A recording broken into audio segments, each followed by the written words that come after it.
Good evening, family. Welcome back to PM with Kim. If you were with me this morning, welcome back. If you were not, I hope you go back and check out the morning motivational video this morning. It was my first one. It's my premiere on this channel. So I hope you enjoyed it.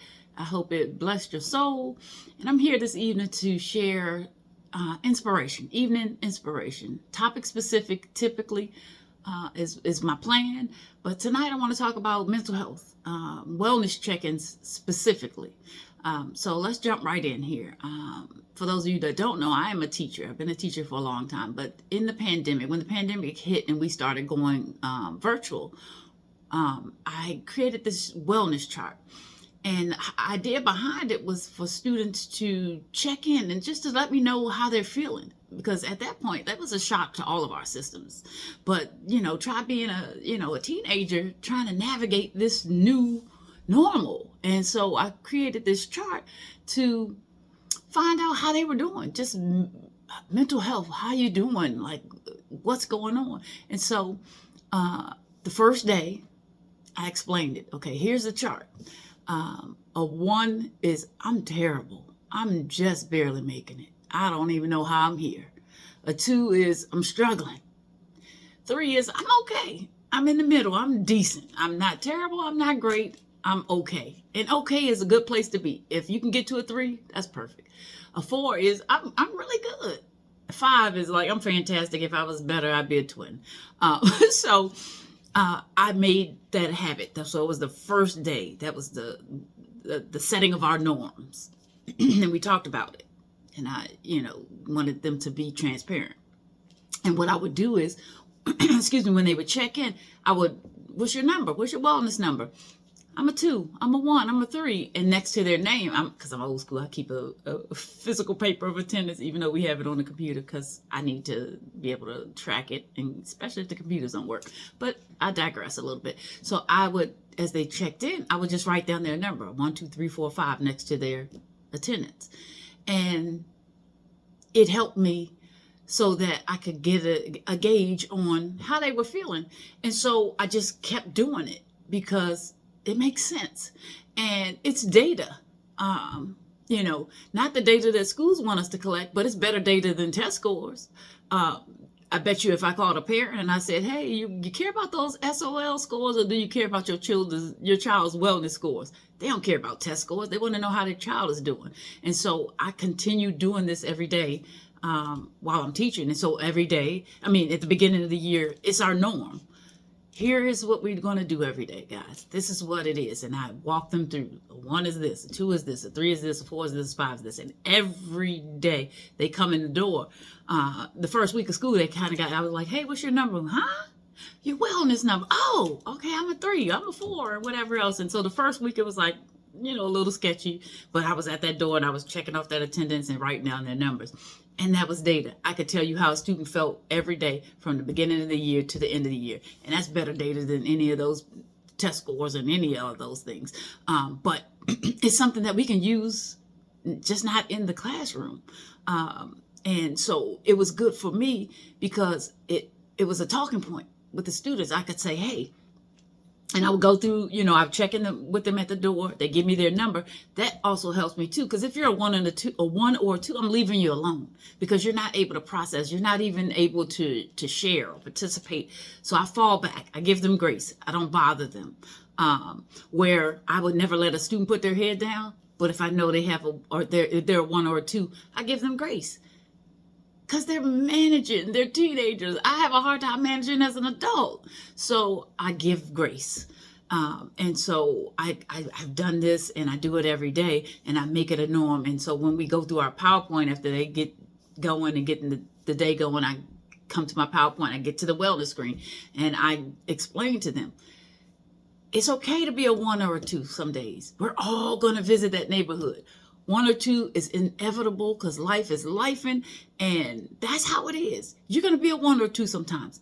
It's okay. Give yourself some grace. But what I explain to the students and what I want to share with you is it's okay to be a 1 or a 2 for a couple days. But first day, okay. Life is life and you're handling it. Okay. Second day, Not a problem. Third day, all right, come on. Let's try to let's try to ease our way out of this. Because then it becomes harder and harder and harder. The farther you go down, the harder it is to get out of that ditch. And so I explained that to the students. 102 is a temporary address. We don't live there permanently.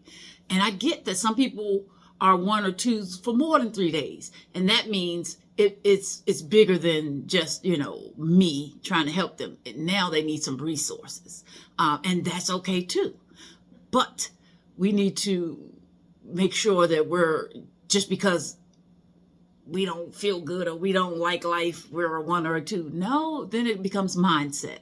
And so I explained to them that life is going to life. It's going to life every day for the rest of your life. Some days are going to be better than others. Some weeks are going to be better. It's going to get quiet, and then it's going to be all hell.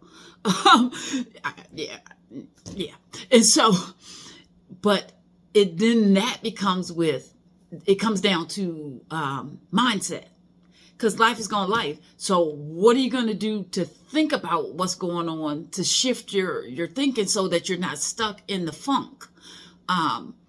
And so teaching them that even though life is presenting you with some uphill battles and you want to scream, you want to cry, and it's okay, scream, cry, curse, do whatever you need to do to get it out. But understand that while you're going through it, you might feel internally like a 1 or a 2, but you can have a mindset of a 4 or 5 joy because you choose not to live there, not to even go there sometimes. And that, and I explained to them, that's something that you're going to evolve to. You're not going to get that right. But I made it a point to say it every day. And to let them know that it's okay to be a 1 or 2 temporarily. And then if you're in a 1 or 2 state, then here's what you need to do. You need to find some resources, find some things, some coping mechanisms that are going to help you feel better. Funny videos or movies, music. I would tell them music is my thing. Music, art, drawing, painting, not drawing. I can't draw. Coloring, painting, but working out, riding your bike, exercise, whatever your thing is that makes you happy, do that when you're a 1 or a 2.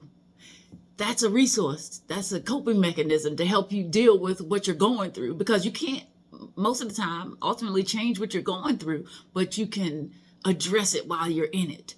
And so I speak these things to them every single day from first day of school to the end of the school. And what I noticed, y'all, is that as I said it more and more every single day, students would come in and they were like, I'm a 2. I was like, are you really a 2? No, I'm a 3. I'm a 3. And so I will remind them. And I just think about this one student I had, and I know her younger sibling was battling some health issues. I want to say something like a leukemia, or it was a grave, illness. And I believe the younger sister was, like 5, 6. And so their family was going through it. And this little girl would come to class every day. And, initially in the beginning of the year, she's like, I'm a 5. I was like, okay, girl. And she would come in. And then when we found out maybe October, November, that the younger sister was going through these struggles, she would come in and I'd be like, hey, what's your number? And she'd be like, I'm a 4. Her whole tone. Or she would even be like, I'm a 5. But she was choosing a 5. In her spirit, she was a 2 or a 1, but she heard me. And she was choosing to be a 4 or 5 in her spirit, in her mind, so that her spirit could catch up with her mind. And I was like, that is something beautiful. And so I just want to share that with you to say, this is something you can use with your spouse, with your significant other, with your children, with your employees, with your friends. I use it with my friends. I try to. And it's something that can save your relationships. As a couple, you can alleviate some fights if you check in when you get home. Hey, babe, what's your number today? Oh, man, I'm a 2. I'm a 1. Oh, and then you follow up with love. Is there anything that I can do to help you, or you want to talk about it, or do you just need space? And guess what? You just avoided a whole argument.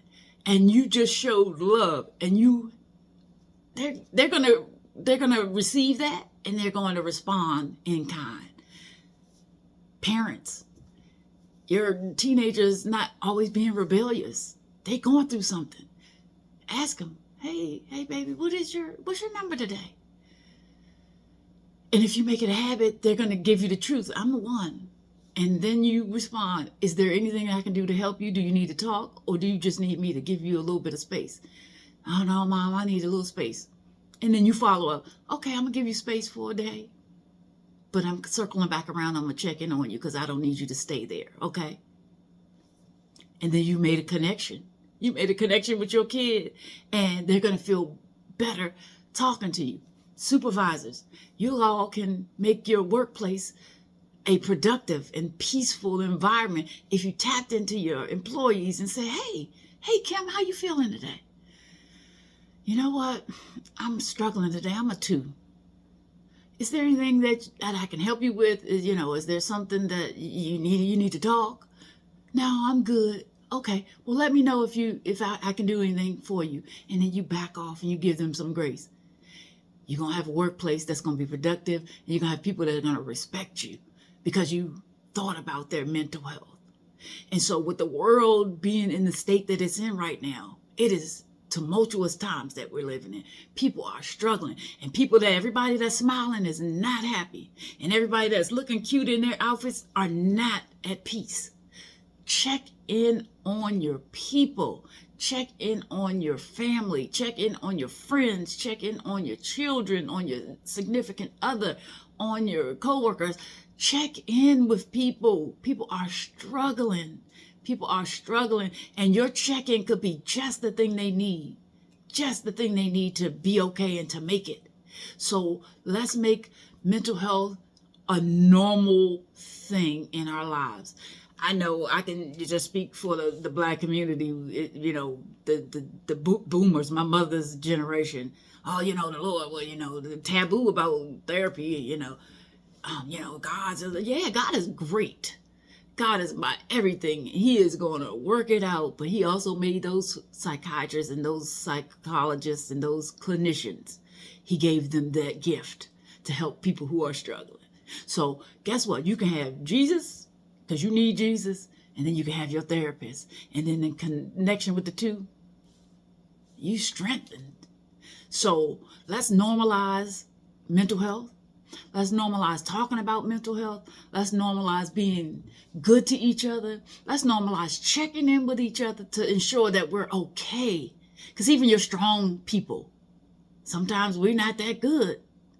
And you can't assume that we're good because we're strong. Check in on people. Check in and make it a normal part of your conversation. And here's what I say to some of my friends. I used to watch 24, the show 24, Jack Bauer. And Jack Bauer would get them burner phones and he would tell Tony, I'm going dark. And what that meant was, I'm throwing this phone away. I'm under the radar. You're not going to hear from me. I'm going dark. Use it. Take it. It's yours. Use that as your code, or come up with a code with you and your friends and your family. If I send you a text and you're going through something and you don't feel like talking, because sometimes we don't, and sometimes I don't want to talk. And I might not feel like texting back and forth. But if you check in on me and I'm in a funk, I'm in a space and I don't really want to say anything, I don't really want to talk, respond. Not even respond with something, react. If it ain't nothing but a thumbs up or a praying hand or a crying face or something, let your people know you're okay. Because for me, I worry. So if I text you and you don't text me back, you don't respond, I go into Kim mode. I go into mama mode, like, oh, shoot, are they okay? But I also come from the school of thought. I give grace and I give space. I'm not going to bother you. I usually give people 3 days. My friends, my sister friends, my close people, I usually give you 3 days. And after 3 days, I'm in your face. Some people, if you just push me away, I'm just not going to bother. But I worry. So even if you push me away and you don't respond, you don't react, I still worry. But then I just pray. Because guess what? You don't want to be bothered. So I'm just going to pray for you at this point. But even if you don't want to talk, even if you don't want to text back, react. That way the person on the other end knows you're still here. You're still alive. You might be struggling, but you're still here. So just make it a part of let's make it a part of our daily routine to check in on your folk, your friends, your family, your loved ones, your spouse, your children, your significant other, whomever, you fill in the blank. But check in on people. Let them know that you care. Give them grace and give them space. Y'all, that's my mantra. I'm going to give you grace and I'm going to give you space because I don't know what you got going on. I can only assume, and I don't like to assume because you know what they say when you assume. But I need to know that you're okay. So, and I'm sure your loved ones and your people that are connected to you will echo that sentiment. People want to know you're okay because in the world where a lot of tragedy and things are happening, it's good to let people know you're okay, even if you don't want to talk. That's good enough. That lets me know you're all right. So let's take the stigma away from mental health. Let's normalize talking about mental health. Let's normalize checking in with each other. Let's normalize loving on each other. Let's normalize being okay. It's okay to not be okay sometimes. It's just not okay to be not okay every day. So use this. I'm going to try to, y'all, because I'm still learning this technology. But I'm going to try to link this, the chart, the wellness chart, into the description so that you can have it, access it. It's yours. I created, but in education, nothing is really yours. If you create it and I'm coming from the school thought, I'm giving it away. Because if it helped me, I'm going to give it to you and then you can tweak it and you can use it however you need to use it. But if it can bless somebody, don't hold on to it. Share it. And so I'm going to try to link this in the description so that you can have this resource and use it. Use it with the people that you care about and normalize and make it okay to talk about mental health. It is okay to not be okay sometimes. You can live in the 1 or 2 neighborhood temporarily. You just may not live there permanently. If you can strive to get to a 3, you're decent. But if you can get to a 4 or 5, you're thriving. And I'm going to tell you what, 4 or 5 neighborhood is a good place to be. It is good in your spirit. It is good for your soul. And when you are good, you can be good to somebody else. That energy can jump off on everybody else. And then guess what? I tell the kids, get around 4 or 5 energy. Because if you're around 4 or 5, real 4 or 5 energy, and you're a 1 or a 2, it's going to pull you to that 3. And if you can get to that 3, guess what? You're doing all right. You are doing all right. So that's my evening inspiration. I hope it helps somebody. I hope you glean something from it. I hope that it's something that you can take and use with the people that you care about and that you love. So that's it. That's all, y'all. Come back and see me in the morning, AM with Kim. But until then, may the Lord bless you and keep you. May he make his face shine upon you and be gracious to you. May he lift up his countenance or turn his face toward you and give you peace. I pray that your rest is sweet and it's restful and it's peaceful, and that the hand of God protects you through the night and you get up in the morning refreshed and renewed and revived and ready to start again. And grateful for a new start, because everybody ain't gonna wake up tomorrow. So let's not take it for granted. Be good to yourself. Be good to somebody else. Rest well. Peace and blessings from my heart to yours. I love you. Good night.